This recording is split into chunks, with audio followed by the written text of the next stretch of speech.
Good morning, everybody. Matt Moda here to give you my favorite NBA player prop picks. Today, we're talking Friday, January 31st. Happy Friday, everybody. Happy end of January for everybody, for all of those who celebrate. The Splash Zone is back in your life. I'm going to have 5 NBA player prop picks for you guys to lock in for tonight's NBA betting slate.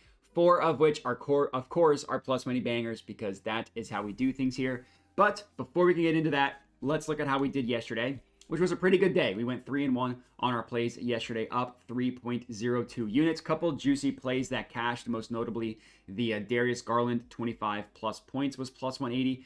That was amazing. We did miss Onyeka Okongwu double-double. He was tracking at the end of the first half and then really didn't do anything, mostly from the rebounds in the second half. That was an L, but that's okay because we cashed out Jackson Hayes rebounds and we cashed out Amen Thompson points. Nice day yesterday. That now brings our profit on the year. We are up 23 units on the entire season, which is fine. It's not amazing, but, you know, betting the NBA every day, I'll take being up 23 units. The month of January, I think we're up like 17 units, so it was kind of hit or miss for a lot of the season, but it's been a really good month. Let's hope we can keep it going at the end of this month and then also keep it going for February and on. Appreciate everybody who's watching this. If you could like the video, if you could comment, if you could subscribe, that would help me out a ton. And we can start talking bangers. So I have up on the screen here Props Madness, which is my favorite NBA betting tool. If you want to check them out, I put a link to the description in the description of the video, as well as the pinned comment link to Props Madness. If you sign up, use promo code MODI because that would help me out a ton if you want to support the channel. Let's start talking bangers. So I'm just going to go in order of the games in which they're being played. So the first one up, Clippers versus Hornets. And I do have a play in this one. We're going Zubac, and I'm taking him 15 plus points. So I was able to get this at plus 100 odds at Bet365. So as of right now, you see that they're just giving you 13.5 for Bet365. Props Madness doesn't yet have alternate lines, but you should be able to get the plus 100 on Bet365. So that's my play here. The play, really, really good matchup for Zubac. I mean, you see his hit rate. Like, if you look at the entire season, he's averaging about 15 points per game. He's hit it in about 55% of his games. Mostly been pretty consistent. You know, has some stretches where he cashed it in 4 straight, then missed 4 or 5. Really nothing concerning about his season or anything like that. The reason why I like backing him in this or tonight is because of the matchup. You hover over the matchup, which you can do if you just like hover over literally the next team. We see defensive rank versus DPT. So that's just how the team he's playing ranks against his play type in which he scores the majority of his points, which is via the post-up.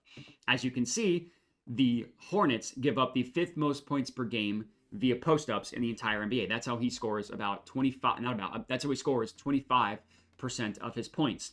In terms of on the floor, where the majority of his points come from. So if you hover over that, you see D rank versus DSZ, defensive rank versus shot zone, which is the restricted area. And you see this right here, 65% of Zubac's points come in the restricted area. The Hornets are the 10th worst defense guarding the restricted area in the entire NBA. Now, they do a good job in the non-restricted area of the paint, but they don't do a great job in the restricted area, and that's the most important thing for Zubac. And they have a bunch of guys banged up. I mean, they already traded one of their centers, Nick Richards, no longer on the team. Grant Williams, backup center, he's hurt. I mean, he's been hurt for a while, but he's not playing. And Mark Williams, their starting center, he is also out for this game. So they just don't have anybody to guard Zubac. And when he's posting up, when he's scoring in the restricted area, there's just nothing they can do about it. And look at how centers have performed against the Hornets recently. 6 of the last 10 have hit their point prop over. Now, this goes back to like November and early December and stuff. If you just go by position, so I should back up this tab right here by Props Madness. This lists similar players in terms of scoring profile to Zubac. So it looks at like how they score, where they score and stuff, and it groups them together. If you click this by position, it just literally does the center position. So I just want to do the by position to show you that recently is when they've been getting smoked by centers, which coincides with when Mark Williams got hurt and when they traded Nick Richards. Mark Williams played in this game, got dicked on by Anthony Davis, pardon my language. Probably shouldn't have said that, but that's okay. Anthony Davis scored 42 points. The game before that, Vooch scored 40 points against them. Claxton went over, and this was a game that Mark Williams did not play. Claxton went over. Kessler missed 11 points over under 12.5, but then the game before that, Jarrett Allen missed. So really, it's 3 of the last 4 have hit their point prop over against the Charlotte Hornets. And Zubac, if you look at how he's performed, so basically I'm just filtering it games against teams that are bottom 10 guarding the restricted area. 7 of 13 games, which isn't amazing, but it's still above a 50% hit rate with one time getting hooked on 14 points. And then if you want to say like, oh, well, what about Kawhi? How's he been doing with Kawhi? He's been good with Kawhi, averaging 17 points per game, going over in 6 of 9 games. That's a very nice number. Now, this isn't me telling you, oh, he scores more with Kawhi, even though that's how things have worked out. It's just me saying that I'm not scared off of the fact that Kawhi is back. So play number 1, Zubac, 15 plus points, plus 100 odds at Bet365. I don't have a play in Mavericks versus Pistons, but I do have a play in the Nuggets versus Sixers game. And I'm taking Gershon, and I'm taking him on the rebounds plus assists. Now, this is one of those ones where if you look at the entire season, everything looks gross.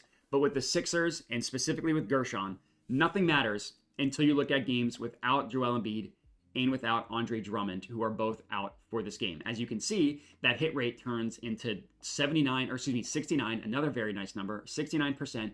He's hit 10 or more in rebounds plus assists in 9 of 13 games. He's averaging closer to 11 combined rebounds plus assists. And this was the exact bet that I got. I got this at minus 105 at Bet365. This is the best offered price. This is what you should lock in. And I like the fact that, yes, he's hit in 9 of 13 games. He has missed it in 2 straight games without these guys, but he came really close. I mean, in one game, he was 2 away, 5 rebounds on 9 rebound chances, 3 assists on 6 potential assists. He missed it last game, but look at those rebound chances. He had 6 rebound chances he has 6 rebounds out of 18 rebound chances. Now, Gershon on the year has like a 45% hit rate on his rebound chances. So he's not one of those guys that you can typically rely on a 55 to 60% conversion ratio, which you can with most guys. But he's also not going to collect 1/3 of his rebound chances very often. So it's just a really good hit rate with all these guys having missed. And I also like the matchup for Gershon as well. The Nuggets are a team that you want to target. He's going to be their starting center. I mean, it's going to be a tough look going up against Jokic, but starting centers have a lot of success against the Nuggets. It's tough to look because this is looking at power forwards as opposed to centers, but centers have been a good matchup for rebound props against the Nuggets. And Gershon, yes, he missed it last game. Andre Drummond played in this game, so it's a completely different scenario. And the assists are also a good matchup for the Nuggets as well. Basically, whoever's the starting center gets the rebounds because they're guarding Jokic, which keeps them close to the basket. And Jokic also takes a lot of shots close to the basket. So if you look at like a shot profile, the Nuggets are almost number 1 or at least top 3 in terms of shots within 5 feet from the basket. And that leads to more rebounds to whoever's close to the basket, which in this case, my guess is going to be Gershon Yabusele. From an assist perspective, it's the Nuggets' style of defense. They try to get the ball out of the center's hands because they don't want to leave Jokic on an island with the center. They don't want him to get into foul trouble. Jokic is a good kind of secondary help defender, but he's not a good one-on-one defender. So centers have been racking up assists like crazy against the Nuggets recently. So I combine them. Give me the RA, good hit rate without these 2 guys. Minus 105 odds is a pretty good price for this one. So I liked it. This is our second play, Gershon Yabusele. Over 9.5 rebounds plus assists. Didn't have anything in the Bulls-Raptors game. Celtics versus Pelicans, I did have a game. And I took DeJounte Murray, and I took him on the rebounds. I took over 6.5. And actually, you can get, so it was plus 130 or plus 120 at BetMGM. I can't remember, but either way, it's plus 125 right now. When I sent it out, I think it was plus 130, but plus 125, I would still take it at that number. Looking at DeJounte Murray, and you look at his entire season, 16 of 30 games, going over 6.5, averages exactly 6.5. So right off the bat, I mean, this is never this simple, but right off the bat, he hits it more often than not, and he's exactly at his average. With a bet we're getting at plus 125 is pretty good. Now, in and out, we don't know who's ever been playing for the Pelicans. They've had injuries all year, but Zion is back. If you look at games with Zion, it's 3 of 6, which isn't terrible. One game, just not even close, with 2 rebounds on 8 rebound chances. Then he cashed in 3 of 4, but then he missed it last game. Really didn't come close. I mean, we were obviously hoping for more than 7 rebound chances. The most important thing that I want to highlight here is this matchup right here. Going up against the Boston Celtics, Zion played in that game, and he had 9 rebounds on 17 rebound chances in that game. This is something that I've talked about all year. Guard rebound props against the Celtics are a play, especially for someone like DeJounte Murray, who's a good rebounding guard and who rebounds and goes. And even with Zion in the lineup, it's not like his rebounds have taken a massive hit. Yes, it's only 3 of 6, and it's below his average, but like one bad game in a small sample size is really what's making that average go down to 6 as opposed to closer to probably 7 what it would be in these last 5 games. If you look at these last five, it's 6.5 rebounds. So it's just one game, which has made it a struggle. Looking at players similar to DeJounte Murray, the hit rate 50% is not as good as we would hope, but some guys like Kyrie Irving and Jalen Green, lower over under, didn't come through. DeJounte Murray, as I mentioned, cashed it last time. SGA had 11 rebounds against them, and then Jalen Green missed it again. Anthony Edwards missed it in one game, but he cashed it the first time these two teams played with 9. Zach LaVine missed it in 2 games against the Celtics, but cashed it in another. Hero hooked on the rebounds, and then Donovan Mitchell went pretty high over his over-under, and then also cashed it in a game before. This is just kind of a system play. We haven't gone to it in a little bit, but it's guard rebound props against the Celtics due to their shot profile of they take so many 3-pointers, which leads to long rebounds, which leads to more rebounds for guards on average, which is why he got 9 in this game. And I wouldn't be shocked if he got 9 again. As long as he gets to 7, we're cashing this bad boy out, and it's the plus 125 at BetMGM. That was our third play, I believe. Yeah, we have 2 more left.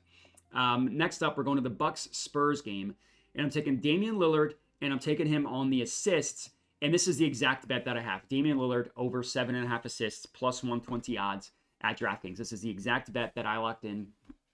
Another situation where like the full season and everything like that doesn't look amazing. Now he's been better recently. Like you look at his last 6 games. It's 4 of 6. It's missing it in the last game, which I like, especially when you look at it. He only had 6 assists in that game, which is not great. 16 potential assists. That's a terrible conversion ratio from assist to potential assist. So the fact that he's coming off of a game with such a low conversion rate is not something that's going to continue game over game. Like if you just look at games where he's had at least 16 potential assists, which is probably higher than he's going to get, but just to show you, he's gone over actually in only 6 of 12 games, which is not as much as I would have thought, which just shows that he's had some bad conversion rate games. But this actually I thought this was going to be better, but the matchup is the most important thing here. Going up against the Spurs, who are a good matchup for point guard assist props. 6 of 9, again, that's very nice. Have hit their assist prop over against the Spurs, and that includes, guess who? Damian Lillard. Last time these two teams played, had 8 assists against the Spurs on 16 potential assists. That's basically exactly what we're looking for. 16 potential assists. I'm confident he's going to get 8, even though the history didn't quite tell us that. I mean, a lot of his assists come on like lobs and stuff to Giannis or kicking out to open 3-pointers. So, you know, asking him to convert 50% of his assists is pretty reasonable. Dame has done a good job in these plus matchups. Like if you look at total assists allowed, the Spurs only allow the 17th most, but they're a better matchup for point guards specifically. But if we just even look at teams that are in like the bottom half, like 17 and on, 10 of 20, which again is not amazing, but averaging close to 8 assists in that stretch. And if we go to like bottom 10 is when things really start to look good for Dame. 8 of 15, including 2 straight. So I like this matchup for Dame. It's a good matchup. Again, he cashed it last time these two teams played. He with 8 assists on 16 potential assists. It's a good matchup. That's our 4th play. And then our last pick of the evening, we're heading to the Suns Warriors. And I'm going with Nick Richards, and I'm taking him on the rebounds. Plus 105 is what I got on this one. Yeah, here we go. ESPN Bet still giving you plus 105. I think I guess Bet365 went down. They were giving you plus 105. But either way, you can still get plus 105 at ESPN Bet for Nick Richards. Now, he's one of those players where you also can't look at the entire season because he got traded to the Suns, and I think he's played 6 games with the Suns. Yeah. Now, he's only cashed it in 3 of 6. I like the fact that he hit it in the 3 of the first 4, and now he's missed it in 2 straight. So it's one of those ones where we get positive aggression, fade recent results, which is what I like to call it. His minutes are a little bit spotty, which is the concerning part for this. I mean, he played almost 30 minutes the first game, had 23 rebound chances. That was amazing. And then right after that, they lost by 26. He only played 22 minutes, but he only got 4 of 14 rebound chances. Obviously, we're hoping for more than 14 rebound chances, but that low conversion ratio, yeah, would make sense that he was going to step up after that. And then 2 straight games, 15 boards on 20 rebound chances, 19 boards on 34 rebound chances, which is an insane game. And then he missed it in 2 straight, in 2 tougher matchups against the Timberwolves and against the Clippers. So, nothing really concerning about his 6-game sample size with the Suns. He's the best rebounder on the team, so it's not a total surprise that he's going to have a high conversion rate compared to someone like Yabusele, who's not quite the rebounder that Nick Richards is. But I really like this matchup. The Warriors, 8 of 15, similar to Nick Richards, have hit the rebound prop over, which doesn't sound amazing. But if you just look blanketly like center rebound props, I'm looking at 2 different sources, NBA defense versus position. This is basically telling you how defenses guard positions. It's exactly what it sounds like. The Warriors aren't the best matchup in the world, but they're generally a plus matchup. Like we see here, you're allowing the 8th most rebounds per game to centers. We look at another source, which is giving you the same data, just a different source. All these sources kind of track stuff differently. We see that we're going to centers, we're going to rebounds. We see that the Golden State Warriors allow the 6th most. So 6th most, 7th most, either way, a pretty good matchup for center rebound props. They're really good at the beginning of the year. We see a 3 straight cash here with insane performances, 17, 10, and 14. And then we have some guys missed it. Gobert missed it twice. Gobert's missed it in 3 of 4 games against the Warriors. So 3 of these misses and 1 of these hits are Gobert. But then Jakob Poeltl, 13 rebounds. Hartenstein last game had 18 rebounds, which was insane. And I wouldn't be surprised if Richards did something similar. I don't think he's going to quite get the 18 number, of course, or the 19 number. But I think he could get 10 on probably 16 rebound chances. Is kind of what I'm looking at for Nick Richards. So for our last play, for a plus money banger, I like it. And that's all we got. 5 plays for you guys to lock in. Real quick, I'll give you guys a recap. It's Gershon Yabusele over 9.5 rebounds plus assists. It's Ivica Zubac, 15 plus points. It's Nick Richards, 10 plus rebounds. It's DeJounte Murray, 7 plus rebounds. And it is Damian Lillard, 8 plus assists. That's all we got. I appreciate everybody for watching. Make sure to like the video, comment, subscribe, all that good stuff. Check out the links in the description of the video as well as the pinned comment if you want to support the channel. Link to Props Madness, the tool that I was just running through. Link to my Dub Club, which is where I send all my bets out for $5 a month. It's the same bets that you just saw me give out.